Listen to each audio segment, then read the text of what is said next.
Well, there you have it.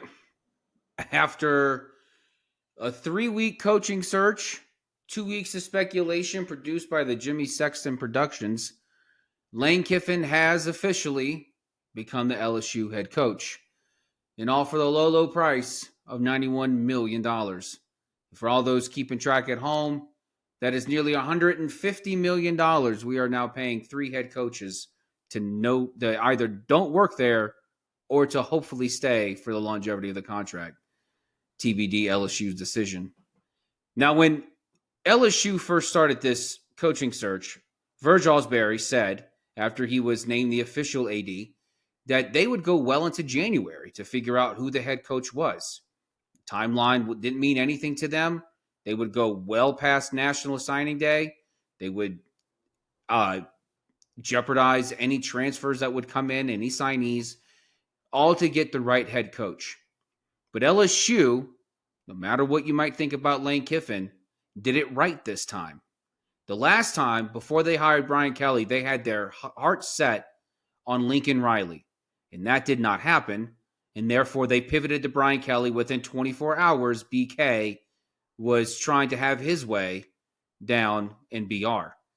But now Lane Kiffin is in Red Stick, and he's taken some friends with him. Now, I understand. Lane Kiffin released a statement. He said that, I asked Ole Miss if I could stay there and coach the team through the playoffs, even though I wanted to go to another team. I get it. Hey, every man in the midlife crisis, when he bangs the next door neighbor, would love to stay with the kids and his old wife during Christmas just because, for the kids. But Lane Kiffin cannot have his cake and eat it too. He's got to go, and rightfully so, he did, and now he is in Baton Rouge. Now, Charlie Weiss, who is going to join Lane Kiffin and LSU, is back with Ole Miss to try to help Pete Golding and the Rebels finish this magical season that they started. And hopefully they do. Honestly, something feels right about Lane Kiffin leaving and Ole Miss saying, ha, got you, Lane. F you. We don't need you. Now, Lane Kiffin to LSU, you might have your own thoughts about. Of course you do. Everyone does. It's college football. It's LSU. It's one of the greatest jobs in the country. Hell, it seems like the second best job in the country is being fired from LSU. Think of the payday. But Lane Kiffin is going to be able to do something that has not been seen in LSU in quite some time. And that is hopefully have a complete team, not just on the defensive side, but on the offensive side, and have those two sides of the ball, converge in one season in order for us to do something that we haven't done since 2019. Now, LSU is paying a lot of money. There's a lot of charities and a lot of hospitals footing the bill for Lane Kiffin to be the next head coach at LSU. Hell, they're already paying Brian Kelly's buyout and Ed Orgeron. And speaking of Ed Orgeron, maybe he's coming back.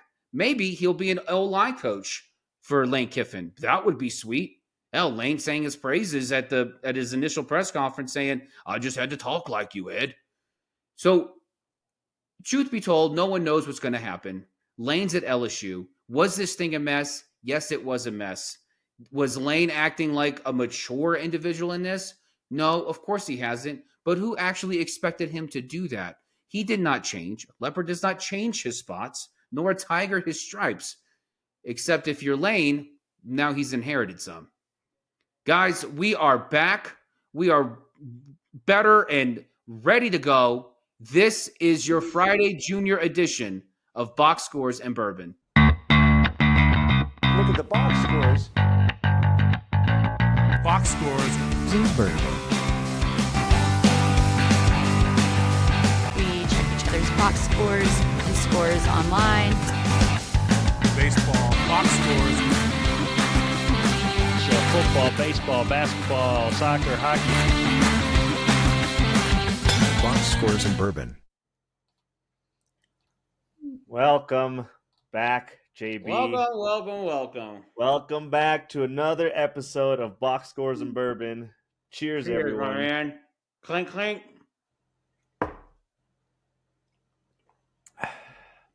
Welcome to Box Scores and Bourbons, where we talk a bunch of crap, drink some bourbon, and hopefully piss off a bunch of people as we talk about sports.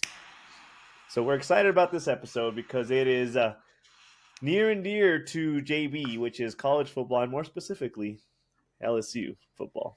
Yep. Will dominate Yes, it the is. conversation one way or another because I have many thoughts from the trickle down effects from this Lane Kiffin hire.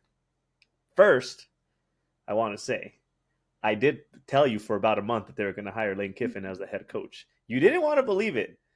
It's either you didn't want to get your hopes up or you just didn't think it was a possibility. But it happened. It's here. They hired your rival coach, and now he's here for what's his contract? 20 years, $5 billion, something like that? I think 30 for 100 billion. I think 80 billion is deferred to the year 2287. Yeah. No, look, it wasn't that I didn't look.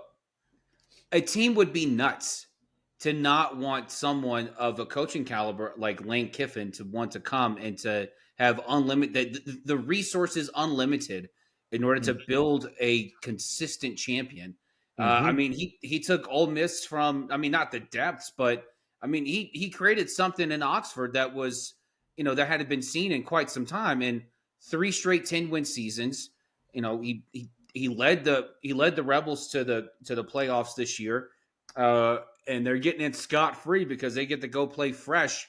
Because what the hell, they don't have to play the conference championship game. Are we sure they're going to make it in though? Is the committee they're going to make it. hold it against them that they don't have a coach? No, I think you saw what the committee's feelings were toward Lane leaving when Ole Miss moved up a spot in the last rankings, and this was after Lane Kiffin had. This was 48 hours, 72 hours after Lane Kiffin had already decided to go to LSU. I think it was 48 hours, and I think it helps that Charlie Weiss is going back to Ole Miss to help this offense. That Pete Golding was immediately elevated to the head coaching position, and so it's look. It would be a shame to punish Ole Miss because of some guy, couldn't keep it in his pants and decided to go sleep with, I'm talking about his the daughter. hot young neighbor down the street.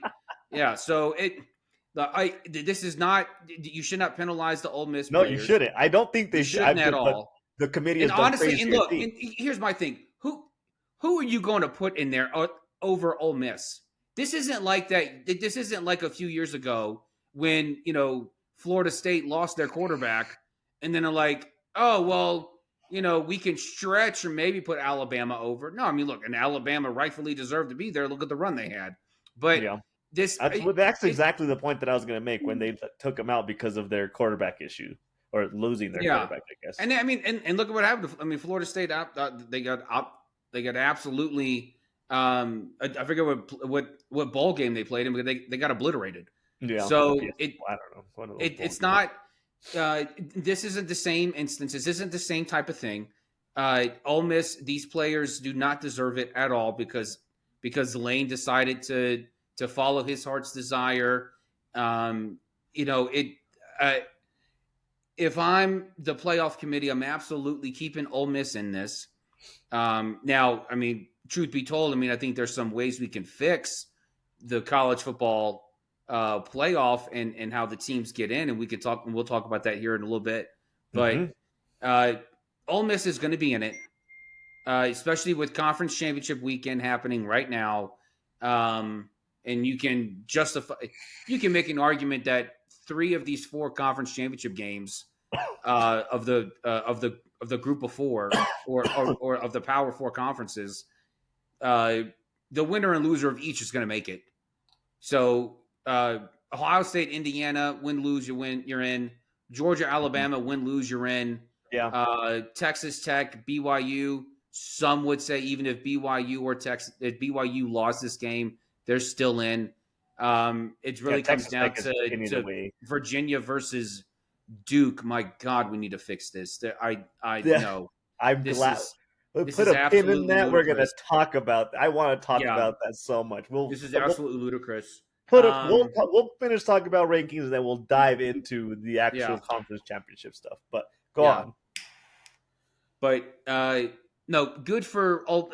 I'm happy for Ole Miss. It looks like they're going to go in. And look, and LSU, they had a singular focus. It was Lane Kiffin the entire time. Mm-hmm. And I'm not against someone of Lane's caliber going to LSU. I'm not against it. What I was against was him only taking the position because of the money. And honestly, I mean, you could flip a coin and say, I mean, maybe it's not about the money. Look, I mean, it's not like the donors in Oxford are that much different than the donors in Baton Rouge. They would have come up with the money to keep Lane in Oxford. They definitely So would are have you given are him a you contract saying extension to do that. are you saying that you don't believe him when he was at his press conference and he said, "I don't even know what my contract is here at LSU. I don't know what I'm going to make. I haven't looked at my contract." You don't believe him when he said that? I don't know. I mean, look, his football father, Nick Saban, said the same thing when he was at the Miami Dolphins. I'm not going to be the head coach of Alabama. I don't know why you keep asking me this. And then a year later, he's the head coach at Alabama because they decided we didn't want Drew Brees, we want Dante Culpepper. So if he did, I don't know. That could have been Lane just trying to keep, the players in the clubhouse, just kind of just keeping them at bay. I mean, you don't want to Honestly, piss people off. there might be a part about Lane that like, he might have been completely honest. He might have had no idea what he was going to do. But I will say that if the day before a decision is made, if you're going to make phone calls about what to do, that tells me you've already decided what you're going to do, Mm-hmm. but you just need further affirmation or confirmation of what you've already decided is the correct choice. Yep. And Pete Carroll let that out of the bag when he said, yeah, I told him, hey, go to LSU. Go. So obviously there's something in that conversation between Pete and Lane, that Lane said, I really want to go. Look, well, Lane, if you want to go, go. So I need you to tell me not to go. No, you should go. No, please tell me not to go. Yeah, tell me not to go. Yeah. Let's pretend I'm Lane and you, Pete, are the Ole Miss players. I'm going to tell you I'm going, and I want you to give me their reaction. No, this isn't like a husband trying to break some news to his wife that, he bought a car without a permission. No, you know what?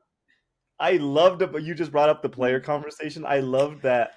I mean, this is all probably more likely hearsay than anything else. But during his press conference, Lane Kiffin did mention how all the players were so hurt and that they were, when he was leaving Ole Miss, that they were hurt that he was leaving and that they wanted him to stay and that they had all these good things to say about him and they were fighting for him to ask to stay throughout the playoff. And then I saw some tweets from some players that were saying, no, we never said anything about that. We told him, if you're going to leave, go now. Why would we want you to stay for a couple more weeks? Yeah. Look, these are teenage kids. Look, you're going to cheat on their mama. They don't want you there for Christmas. Get out of here. Get out of here, old man. Leave. Now, so going back to Lane, I'm not against Lane going to LSU. Anyone of Lane's caliber, I mean, clearly this guy knows how to turn around a program. So being able to go to LSU with the resources that LSU has, my only gripe, which is why from the get-go, I wasn't against Lane because of Lane. I was against Lane because of the money. Mm-hmm. I don't know how many times we're going to go down this road of committing almost $100 million to a new coach only to fire them. I mean, these commitments are supposed to be a hedge against firing them some early. It's like, oh, let's find a way to work this out. I'm paying you this much money. Okay? They don't care. Let's try to figure it out. But no, I mean, and so, but Lane being there, he's got the contract he has. He brought his assistants, and Lane's already, made his money. I mean, he's already paid back LSU in regards to the 5-star recruits that he helped reflip back to LSU, and then keeping the in-state talent, and then getting the top cornerback in the country from California to come to LSU. So it's not like Lane's arrival to Baton Rouge is a non-zero factor. It absolutely has an effect, and it does hold, which is why next year the starting quarterback of the LSU Tigers is going to be Trinidad Chambliss. He's coming to LSU. He's going to be the starting quarterback. He's going to reunite with Lane. He's going to reunite with Charlie and Joe. Like, this is like, he is going to uh, uh, to try to create something special. Yeah. And hell, look, Ole Miss may absolutely be. Uh, wouldn't it be crazy if Trinidad helped Ole Miss win a natty, and then he transfers to LSU and they win a natty? Like, how many quarterbacks win a natty with one team, transfer to another team the next year, and win a national championship with that team? I'm not saying it's going to happen. Neither one of these teams might win. Both of them might win. I have no idea. But I'm just saying, with Lane in Baton Rouge, you could already see how, there could be some special circumstances and some special things that might happen with Yeah. him there. Yep. But I was only against just the money it was going to take to get him, to pry him away from Ole Miss. But I got to give Verge Osbury credit where credit is due. They had a singular focus. They were focused on Lane Kiffin, and they said, "Look, we're here for you." And that Verge just sat back and let the fans of Ole Miss trash Lane Kiffin the whole time. He said, "Hey, keep burning your bridges, man. All right, keep making this man feel unwelcome. Okay, Yeah. warranted or not, justified, maybe. I don't know. Like a lot of this. I mean, this was just like I posted on TikTok. The Lane Kiffin saga brought to you by Jimmy Sexton Productions. I mean, this was Jimmy Sexton written all. This was his masterpiece, and damn, he did quite well. The only way this masterpiece could have went better is if Alabama loses the Iron Bowl, Kalen heads straight to Happy Valley, and then Lane's like, Tuscaloosa. Now, that was always a long shot, but, man, if it happened, Jimmy Sexton, man, that dude should produce movies all the time, because these are twists that you're just like, what? What? Did he play in the Alabama loss? Did he have a hand in Auburn beating Alabama? Now, of course, Alabama beat Auburn handedly. It wasn't an issue. But long story short, Lane's in Baton Rouge. I'm a fan of the move. I'm a fan of how the move was made on LSU's part. They were singularly focused. They were not chasing anyone else. They said, "Lane, you're our guy. We're going after you, and we're not stopping until you give us a yes or a no, and that's it." And that's the way it should have been done. They did it. And Verge, awesome. Great job. Yeah, and it was definitely obvious that they weren't aiming for somebody else. They were strictly on Lane Kiffin, or really they're probably going to wait until after the playoffs ended and just find whoever else wanted the job at that point. What I was impressed by was the fact that the other teams that were on the Lane Kiffin short list to move positions very quickly moved on to their next options. Was it Florida that took the Tulane head coach? Yeah, so John Summerall's at Florida. Yeah. And then who was the third team? I'm blanking on who the third team was on the sweepstakes on the Lane Kiffin that was waiting around. And then they also hired a coach. I can't remember who exactly it was. But the point being, it was really for Lane Kiffin himself, it was just Ole Miss, Florida, LSU. But you had Eric Morris from North Texas. He's going to Oklahoma State, which I think is going to be a really sneaky good hire. And then you have Summerall in Florida. Maybe it's just Florida that I'm thinking of. But either way, I liked the fact that Florida very quickly was like, okay, well, and I even think the news broke about Florida's hire before the news broke about LSU officially hiring Lane Kiffin, which kind of put it all on the table. They're like, okay, well, Florida's not getting Lane Kiffin. That has to mean that he's going to LSU. And they very quickly had their next guy up, which is not a bad pick. He turned the Tulane program around just as well as you could say Lane Kiffin turned Ole Miss around. But I was just noticing and appreciating the fact that Florida was very quick on, we're not waiting around. We have backup plans. We're not necessarily, we're waiting for you to see what you do, but we're not like a one horse kind of wagon right here. We have options. We're going to move on and we're going to keep building this program.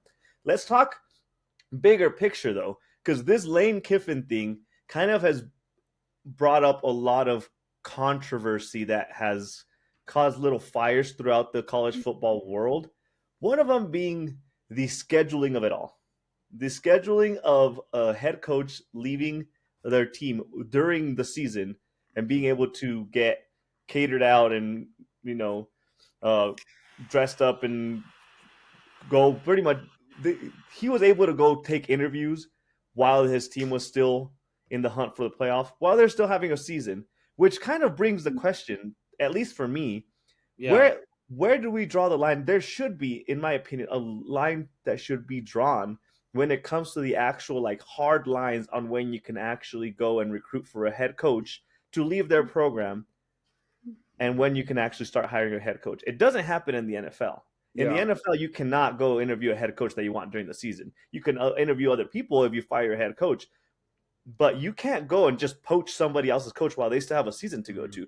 I think that alone is something that needs to be fixed. There's a lot of things that need to be fixed with the college football and really all of college sports, but just the scheduling aspect of this all kind of seems like there should be some very hard lines drawn in the sand where you have to finish off a season before you can move on to another job. One, it's fair for the players that are being coached by the head coach that is possibly going to leave.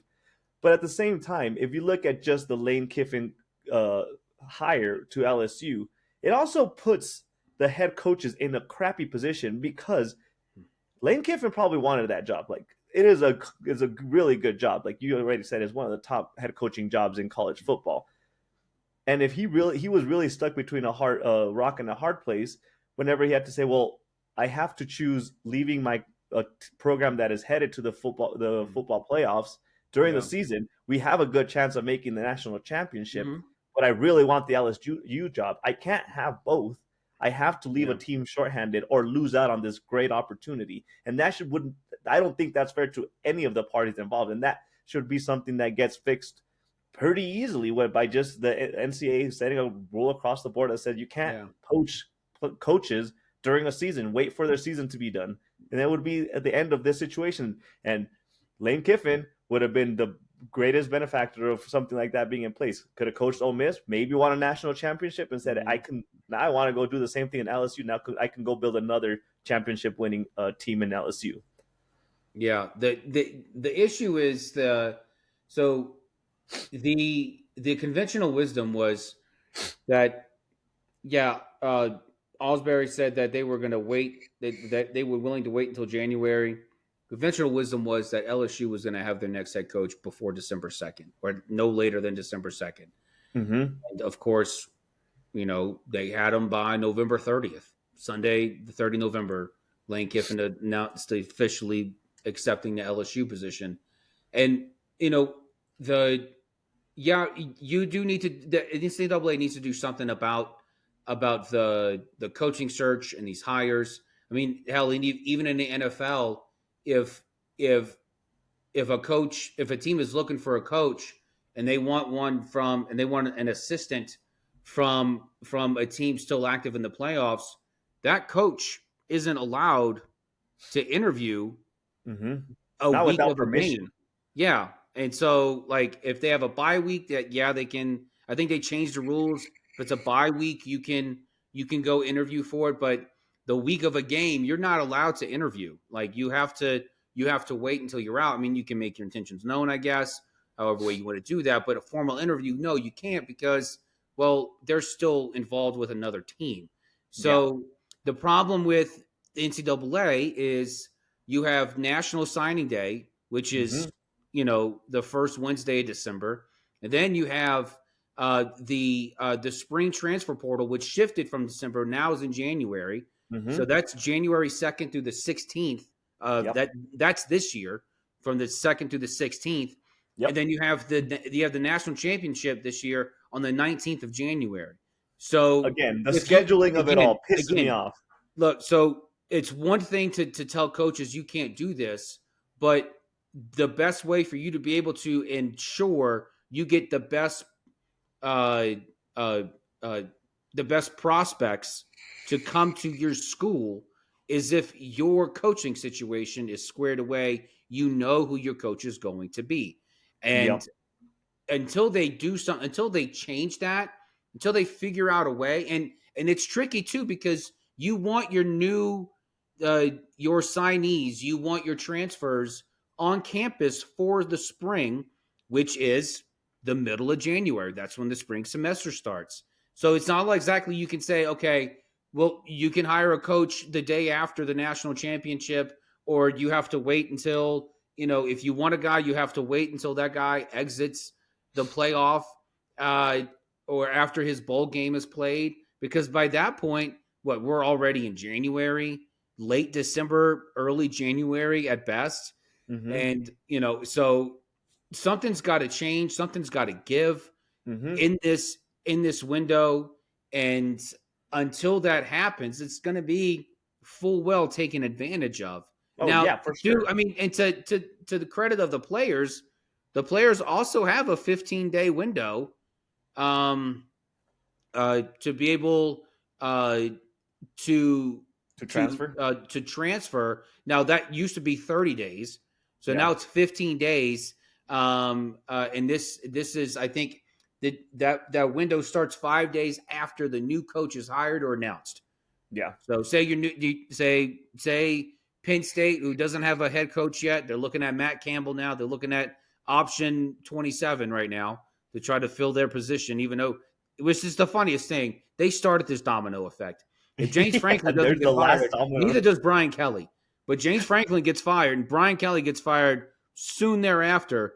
And James Franklin and Penn State's there holding the bag, while James Franklin already took half of his staff from Penn State. They're in Virginia Tech now. So, and all their commits. yeah. And so, but if something's got to you have to change something about the interview process of these coaches. Mm-hmm. You have to, hell, I would even be okay with saying, okay, you can interview coaches after their regular season is over. And then maybe you shift National Signing Day to the middle of December. Mm-hmm. It still gets the prospects over to the campus by mid-January, but something's got to give. It's not a perfect system, but something's got to change, because this is unfair. And not because, like we talked about, Ole Miss, are the players going to have to pay the piper for the fact that Lane jumped ship before the season, like right after the regular season was over for them. Yeah, I know they'll have to forgive me. I don't necessarily remember which coach it was that said this. I'm leaning towards Texas Tech's coach, but I'm not too convinced about it. There was a coach that was having a press conference and kind of was talking about this same conversation. He said, just get rid of this week 0 game that half the schools play. Make everybody have their week 1 game at the same time. Go through your same amount of games that you play in the regular season that you're going to have. Everybody gets the same amount of regular season games. You knock out conference championships on like Thanksgiving weekend, and then you start the playoffs that week after, and you can offset everything like that. That way the playoffs go every Saturday until New Year's. The national championship happens New Year's, which it used to happen. They kept pushing it because of these playoffs.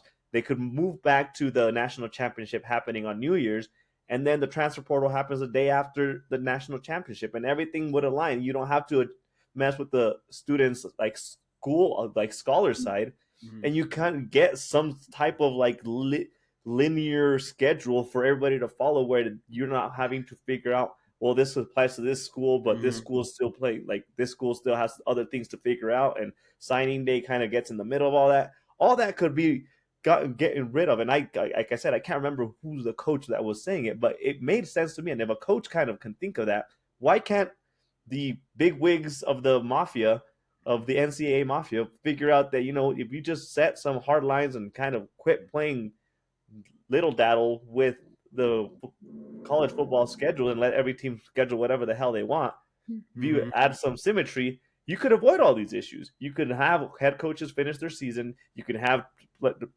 transfer portals still have enough time. It just makes a lot of sense, which is why it said at the beginning of the episode, the scheduling of the entire program is causing most of these issues, because they can't figure out or they don't want to maybe figure out what works best for everybody, and they just want to kind of fix one plug one hole and it pops 20 other holes on the other side, and they just never find a solid solution that works for every college football program. Yeah, it's regardless of what the solution is, uh, uh, something does have to change. And like I said, it's not going to be perfect just because of the way the college football season is, the way it ends, how it ends, the way it's played out. Something's got to change because, um, and then maybe it's as simple as just shifting National Signing Day 2 weeks, and maybe just because the transfer portal, okay, that makes sense.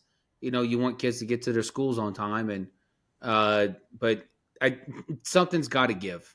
Yeah. Something's got to give in the scheduling. Something's got to give in the interview process. Speaking of interview process, I didn't see this earlier, but Billy Napier is James Madison's next head coach. So, yeah.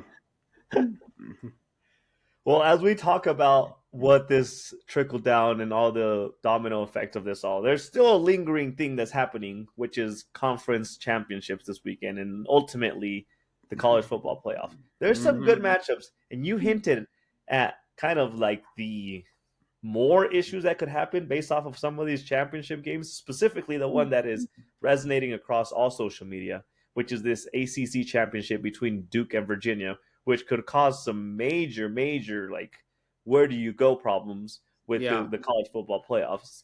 So we can dive into the conference games and what that's going to look like, but do you have some initial thoughts about how these conference championships are going, or how they're matched up and going to play out? So you start with the Big Ten, Ohio State, Indiana. Of course, they're ranked number 1 and 2 in the country, but well, of course, they can be because they never played each other. And so, and it sucks because Indiana never played Ohio State, Michigan, or USC, and Ohio State didn't play Indiana or Oregon, I think it was. Like it's one of those things where you where you have these conferences, and when you have these two top teams in the nation playing each other for the first time in the conference championship, that tells you the conferences are too big. They're just too big, and maybe there needs to be some relegation scenario where you relegate bad teams to a lower conference and say, okay, you can only get 12 teams a conference. You're playing 12 games a season. You all play each other. That's it. But Ohio State, Indiana, look, of course they didn't play each other, but Ohio State is clearly the best team in the country. I just don't see Ohio State, especially. So if we take a common opponent, let's take Penn State.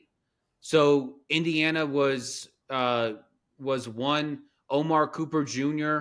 acrobatic non-catch away from losing to Penn State. And Ohio State, while they were tied to Penn State 14-all at halftime, they completely obliterated them in the second half. Like it wasn't even a contest. So if we're going to take a common opponent and just go by that, then yeah, Ohio State's absolutely going to win this game. I don't know by how much, probably not by a lot, maybe by a touchdown. I still think Indiana's a good football team, and Ohio State absolutely can't overlook them. But what Matt Patricia's done on the defensive side of the football here, especially an Ohio State defense that lost 8 starters last year to the draft, I mean, it's an absolutely remarkable thing that he's done with this defense. And the big question I had to begin the season, how much of a drop off from Jim Knowles is Ohio State's defense going to experience? And honestly, it seems like all they did was get better. And so I'm excited to see this game. I think this is Indiana's first loss of the season. I say first because they're going to lose in the playoff. I don't think they're going to win it all. You're doubting Indiana? Ohio State will win this game. And then you got Georgia and Georgia and Alabama. Alabama. Yeah.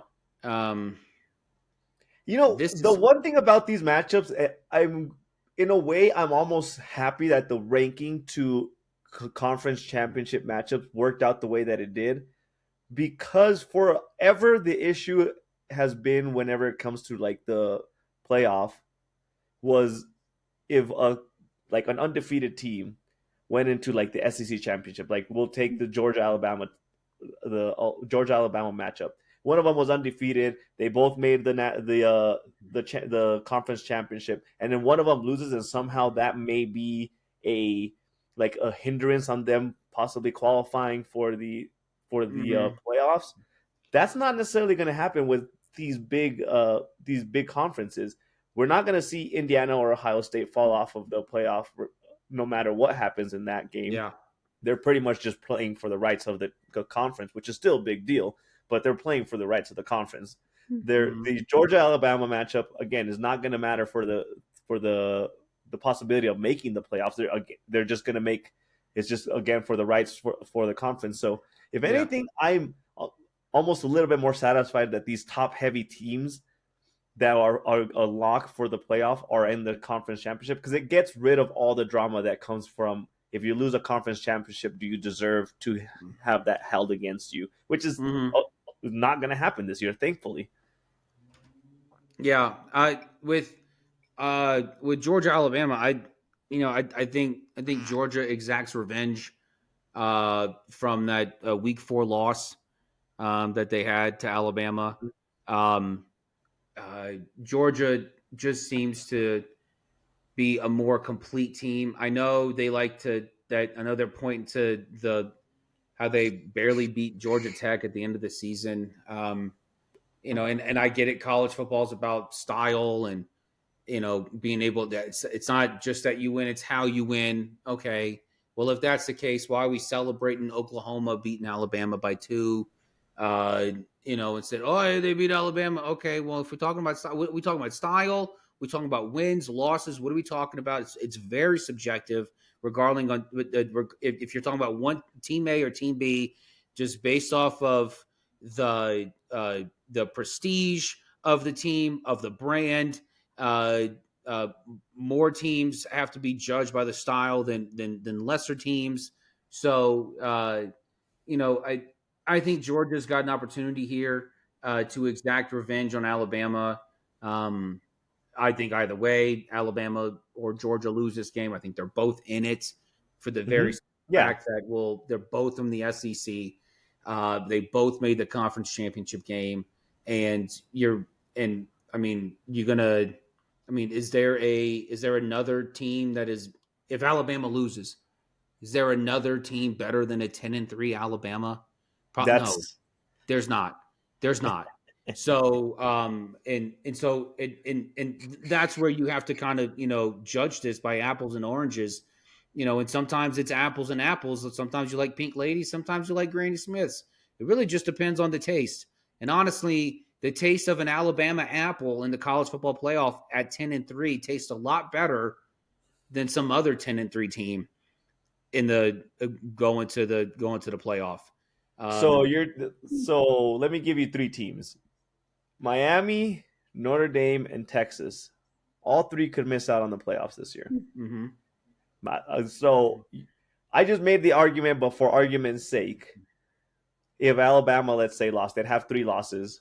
Mhm. Would one of those three schools deserve to move up? No, no, and I think for the simple fact is because Alabama again played in their conference championship. Miami had a chance to do it. They crapped the bed. Notre Dame, they refuse to join a competitive conference, so screw you. And then who was the last team you said? Texas, Texas? yeah. Yeah, no, no. Texas is nine Um, and three. Another nine. So I don't necessarily have too strong of an argument on this, but I will say Texas scheduled some away games against some ranked opponents that they ended up losing. But do we punish a school like Texas for being 9 and 3 compared to an Alabama that also is going to have three 3 losses, and so this is the kind of issue that I again have with the NCAA and the college football committee is, you say there's no there's no mathematical equation for who makes the playoffs. There's the eye test, the rank, the competition, and how you played against it, and how if you lose, how good the loss looked, all that kind of stuff. And then we have a team like Texas, which played some competitive games. They lost three games against competitive teams, but they're going to miss out because they have 3 losses. Yeah, I look, and you can make the comparison. So, like we did the Ohio State, Indiana. We took a like opponent, and I just threw the Penn State game out there. Ohio State being able to handle Penn State, Indiana needing an acrobatic catch to win that game against Penn State. You can take a common game with Texas and Alabama and say, well, Oklahoma beat Alabama, but Texas beat Oklahoma. So, but Texas also lost to Florida. They did. So, and you know who beat Florida? LSU beat Florida. Okay, LSU barely beat Western Kentucky. So, you can do these common opponent things, but I think at the end of the day, it's really going to come down to this has to come down to an eye test. You can't just nitpick with stats and then with just like data. You're watching these games, okay, and sure. I even made the argument that I even made the argument that that Notre Dame is higher in the ranking than Miami. I said, well, that Miami beating Notre Dame proves that head to head doesn't matter. It doesn't. And at to some length it doesn't. But also, I'm not going to sit here and argue that Miami played better football than Notre Dame did throughout the rest of the season. I mean, this was week 2? This was week 2 they played each other. This was an eternity. Okay, this game may as well taken place a week after Jesus was crucified. That's how long ago this season has been. Okay, that was so long ago that by the time they played, Jesus had been out of the tomb for 4 days. So this is you have to be able to look at this, and you have to. It's an eye test. You have to look at this, and no one can sit there and argue with me. Well, you can, but you'd be wrong. I could. But yeah, you could, but again, you'd be wrong. There's nothing you can tell me that's going to sit there and say, oh, well, Notre Dame is a better team. Honestly, the only case I would make, okay, is if you were to tell me that Notre Dame has a better shot at making it than Alabama. Okay, and that's assuming Notre Dame's not automatically going to make it anyway. All right. So it's likely that they're not. It's a possibility. It's likely they're not. But CJ Carr went from oh, what's this kid going to do, to being a fifth-year starter in the span of 4 months. He's an unbelievable quarterback. And you said the same thing about Ty Simpson. Ty Simpson's the same way. So it's but if you're going to sit, but to me, Alabama at 10-3, I think would still deserve to be in it. Because you made the conference championship game. And the only reason that we're having this discussion is because some reason they lost to Oklahoma. They lost to Mr. Short Pants Kicker and, or half pants, whatever he was wearing. I don't know what that dude was wearing. Put some clothes on, son. Okay? You ever heard of modesty? You ever heard of decorum? There's football field etiquette, and you failed, son. You failed. I did not know there was football field etiquette in tiny compression. There's a dress code, okay? All right? And the dress code is absolutely not I'm hitchhiking. Can you give me a lift? Here are my thighs. This is and so this I am all for. I'm not an Alabama. No, I know. Neither one of us is an Alabama defendant or fan. Yeah. But I will, just to prove my point just a little bit, and then we'll move on a little bit more from there. Alabama lost to Florida State week 1. You can say it's week 1. But they still lost to Florida State. Florida They State did, yeah. then did not look like what Florida State ended up looking like.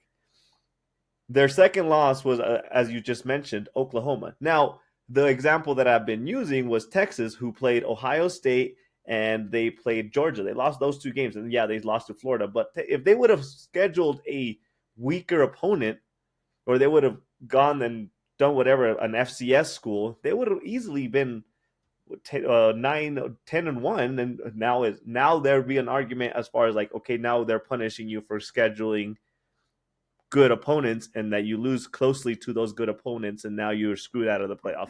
There is an argument to be made on that side.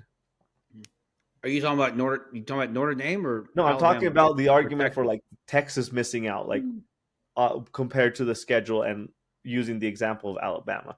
Notre Dame, I think, should miss out every year. If you don't have, if you're looking at win percentages and you don't play as many games as everybody else, and you're not in a conference, I don't care if you miss out. There's no reason for them to still doing this independent thing. That just makes no sense to me.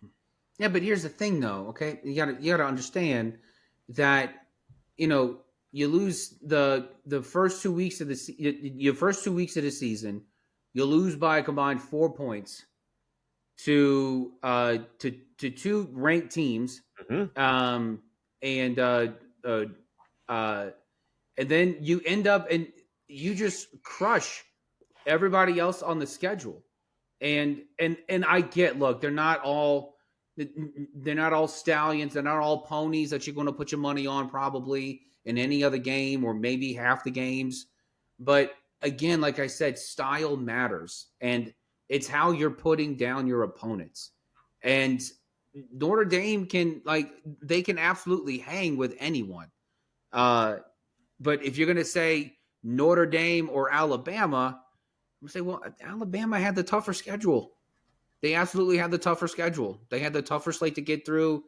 And not that Notre Dame can help it necessarily. The players can't help it not being in the conference, but Alabama made the conference championship, and they lost to the number 3 team in the country. Okay, well, that happens. They're the number 3 team in the country, and so it's not. It's tough. It is. But I think at the same time, if we want to make a case for teams like, Ole Miss and Texas Tech and Texas A&M and Notre Dame and Oregon and James Madison and Tulane, you can't just have these guys just sit fresh on the sidelines while conference championships are going on. You need to have some game on your schedule that week so that you can also prove whether or not you deserve to be in the conference in the college football playoff or not.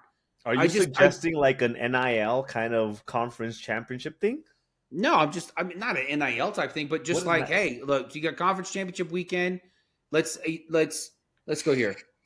Let's look at this. So what is basketball? What do they call it? NIT. The NIT when March Madness happens. So you have the number 4 team, Texas Tech, who's not playing. They'll play the lowest ranked team that's supposed to be in there.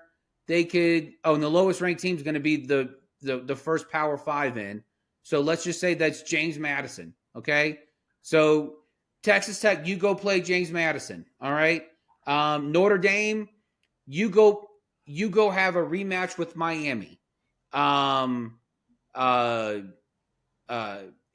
right now we have out of the top 25 schools.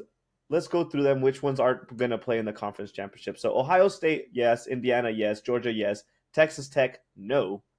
Oregon, no. Ole Miss, no. A&M, no. Oklahoma, no. Bama, yes. Mm-hmm.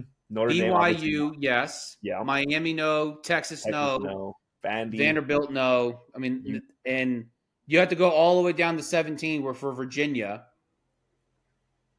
for being the ACC, they're going to play against freaking 89th ranked Duke.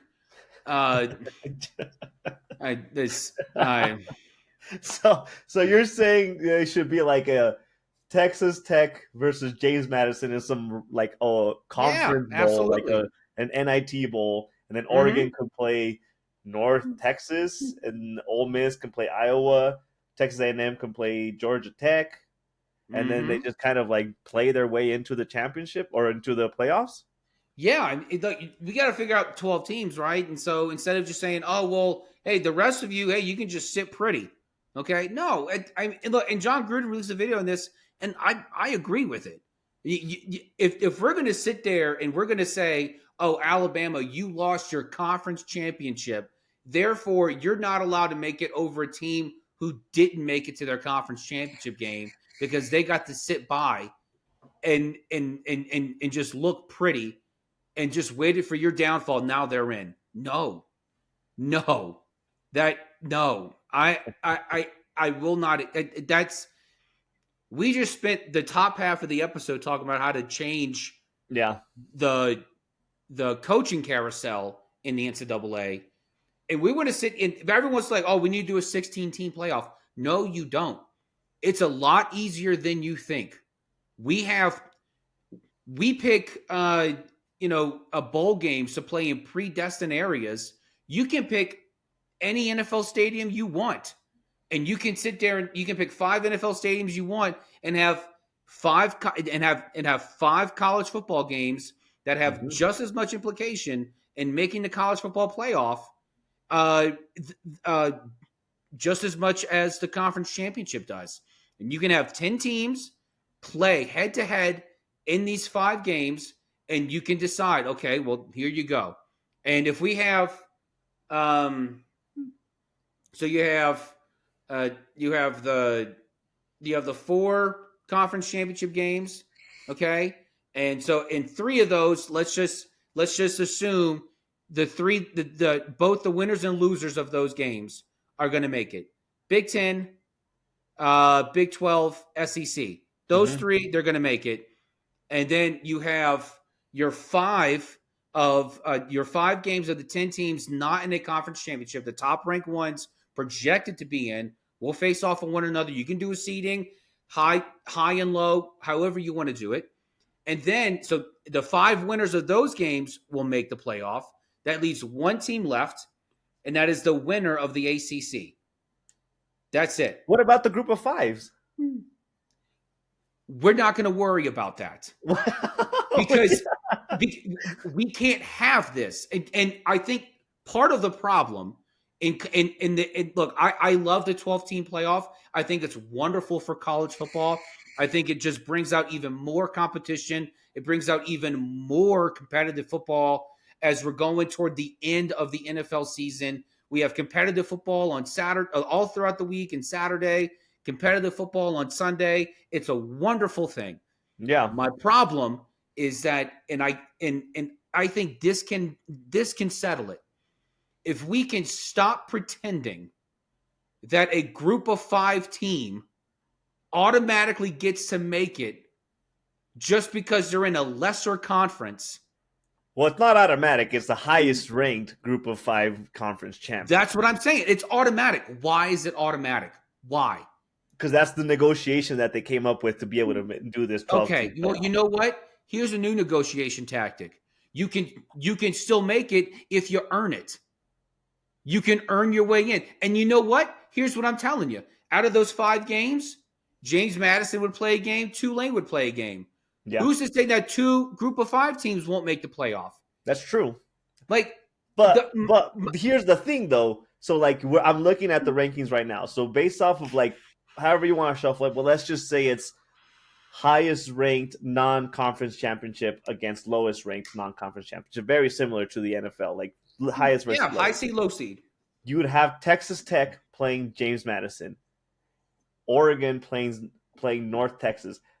For the heck of argument, let's just say they have a bad game. Are you really going to tell me you'd rather see North Texas and James Madison over Texas Tech and Oregon in the playoff? Yes, because they beat them head to head. That's look. It's as simple as that. Like this is if you're one of the top ranked teams in the country, and you say we deserve to be there, then you should be able to beat anybody. If you can't beat James Madison or North Texas or Tulane, how the hell are you going to beat anybody else in the playoff? How's that going to happen? I mean, you could make that argument, but you could tell that to Boise State, which made the semifinals last year.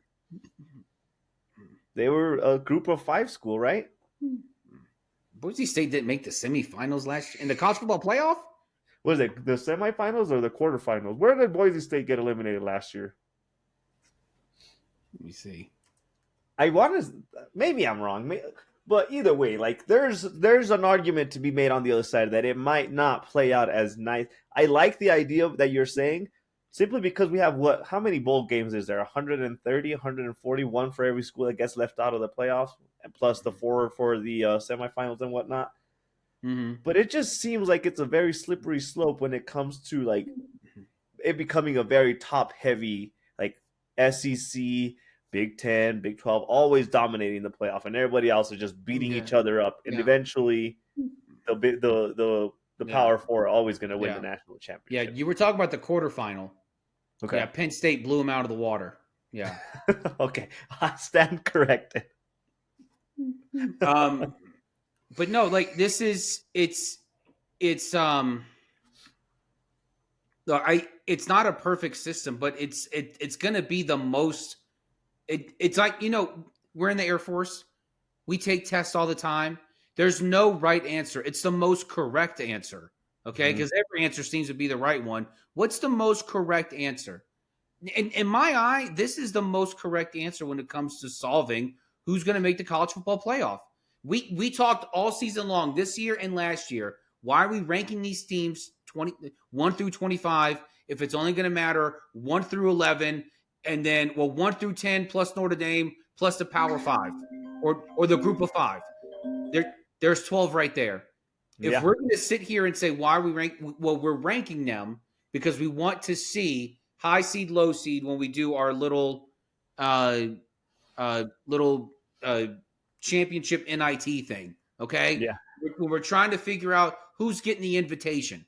I mean, I like the idea, like the fact of we have conference championships on one side, and at the same time we have the win and you're in bowls. I mean, it would be an easy concept to apply. They would all probably be playing a bowl game if it wasn't for this dumb playoff committee, whatever the hell you want to call it. They would be playing a bowl game. Might as well make it mean something. That would add another level of excitement to the entire process. I just think you'd have a lot of angry customers, and the customers being the schools themselves that are hosting all these games. So I don't care. I don't care because the answer to this is not expansion. The answer to this is not automatic bids. The answer to this is competition. And if we're going to put a heavy hand on the losers of the conference championship games, the ones who've earned the right to play an extra game, and we're going to sit there and say, hey, you teams who weren't good enough to make it to your conference championship game, guess what? You're fine. You don't have to do anything. You're great. Your competition is done for another week. It's fine. Sit pretty. Absolutely not. No. If we are trying to figure out the college football playoff is a committee. It's a competition committee. We are trying to figure out the best competitors for the college football playoff. And if you want to make the most out of a 12-team playoff, you better figure out a way how to get these teams who get to take a week off for no reason other than they weren't good enough to win their conference or because they're Notre Dame. I don't want to hear it. I absolutely do not want to hear it. We need something like this in college football. And I guarantee you, man, this would be you want to talk about rivalry week? Oh man, yeah. You wait. And everyone's like, oh, what's the college football playoff ranking going to look like on Sunday after conference championship weekend? Well, you know what? We just added 5 more games to that slate. And you know what? You can take an extra day to figure out who's going to make it because now we just made it harder on you. Honestly, we made it easier because we did head-to-head, and that should count for something because if you're not going to beat them head-to-head, how the hell are you going to beat anybody else? So this – look, I'm very passionate about this because I want I want college football to mean something again. I want every single game to mean something. I want it to mean something like it's game 163 of Major League Baseball. I know they got rid of it. They got tiebreakers now because, oh no, I can't play another game. I already played 162. I can't play another one. I understand, but this is, you want to figure out the best teams to compete in the college football playoff. You want to take it to the very last day of the season. Take it down. Agreed. You're trying to figure out who needs to make it and who's better over who? Perfect. 5 games. 5 games, high seed, low seed to settle this. Settle it head to head, and then because head to head the end of the season is a lot different than head to head in week 1 and week 2. That's true. We know who you are at the end of the season. You're already there. You have already gone through the gauntlet, your teams, your schedule. You're already there. And if you cannot prove yourself worthy of the final rank you have at the end of the season, then you don't deserve to be in the playoff. Yeah, agreed. So if it wasn't for the implementation of this, which is not an implementation, it's not even in the talks for it being a real thing. It is now. I just said it. We're gonna speak it into existence. Heck yeah. Do you have a good reason on why the hell we go through, was it 4 or 5 weeks of the college football playoff committee ranking the top 25 teams in college football? There's no good reason why we need that. Why the AP ranks teams 1 through 25? Well, because once week 10 hits or week 9 hits, the college football playoff committee starts doing their own rankings for the playoffs. Do you have a good reason on why that even exists right now? There's no valid thing because it doesn't matter. Yeah, I mean, it's like the points and whose lines in anyway. The rules are made up and the points don't matter. I like a little bit of a mystery. Okay. It's like, that's why most husbands, unless you're Kanye West, don't like their wives going outside in their lingerie, taking pictures or in nude suits. Okay. I like a little mystery. Okay. All right. What's going on under there? Hey, what's really going on under that hoodie? I have no idea. Okay. Are there Spanx under those pants? I don't know. And you know what? I want to keep it that way because she's not my wife. Okay. But you also want to keep it a secret from the other men because you know what? She is my wife. I like the way she looks in the dark. But so this is, I think it's good to be able to have some mystery to this. So do you like the rankings for the college football playoff? I don't. I only want, and everyone falls for it.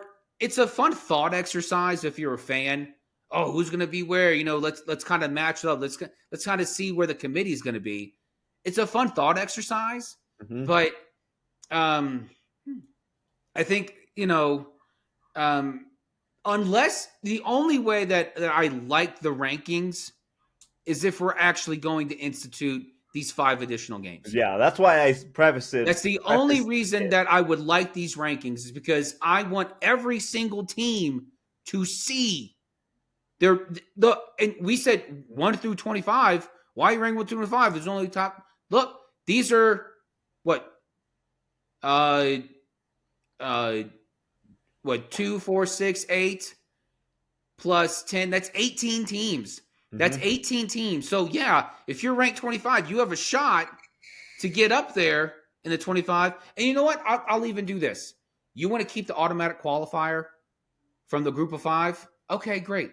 All right.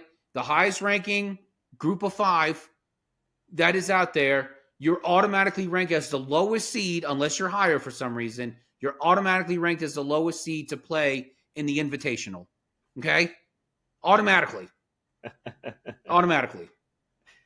I mean, that's why I prefaced it. If it wasn't for the implementation of this, what is the point of these weekly playoff rankings? Because if Ohio State lost their conference championship, they're gonna drop down. They've been number 1 since the playoff rankings came out. I believe they've been number 1 the entire time. If they lost, they're gonna drop them to number 2. So the last 5 weeks meant nothing to whatever the heck we were just looking Yeah. at. They'll drop them to 2, and they're like, okay, well now we'd have no idea who Yeah. the best team in the league is. So why does it even matter anyways? On that note, I think that is a great place for us to end it, JB. Yes. What were you drinking? What were you smoking? I was drinking this Glenlivet 15 year. So my wife bought it for me for Thanksgiving. Nice. So very yummy. And the stick, I don't know. It is a Maduro, but a friend of mine gave me his big gauge cigars, and there were like 12 of them. He said, I don't like the big gauge cigars. You can have them. This one had no band on it, so I've got no clue what I'm smoking. Did you enjoy it though? It's okay. I've had to. I don't know if it's rolled too tight in there. I've had to relight it a couple times. But Wow. what were you drinking? Sadly, well, not sadly, I've grown to like the Ponderosa whiskey bottle that I've been drinking. I'm about to finish it, so I need to go restock. But it slowly grew on me. It somehow, I feel like, I don't know if I got used to the flavor that it had, but it leveled out in taste. Maybe I just let it sit and it started chilling and aerating a little bit more. I feel like it was slowly becoming more and more smoother. I refilled my glass 2 times, so it was good. I enjoyed it. It was a good sipper, as we talked about. What pisses us off in college football? Always a good conversation to have. Yep. JB, where can everybody find every single episode? Guys, you can find us full-length episodes on YouTube, Spotify, Apple, Amazon, Box Scores and Bourbon. I know CD Lamb's out of the game. I know you're shaking your head. You're disappointed. Additional content at BSB Sports 24 on TikTok, X, Instagram, and one house cleaning note. Thank you guys so much for this year. We got our Spotify Wrapped, and it was awesome to see the stats and how much our fan base has grown. We are slowly but surely creeping up there into the hearts and minds of all of those red-blooded sports fans and anyone who wants to remain sarcastic when they talk about sports, or just pick on the guy who takes sports just a little too seriously. You should probably go pick up your baby. He's crying. But thank you so much for that. Continue to like us, comment, interact with us. I am not afraid to be wrong. And for you to call me out, I will just as much accept it as I will tear you down because you're wrong. So continue to follow us, like us, listen, comment, interact. And guys, cheers and thank you so much. Cheers, everyone. Stay thirsty.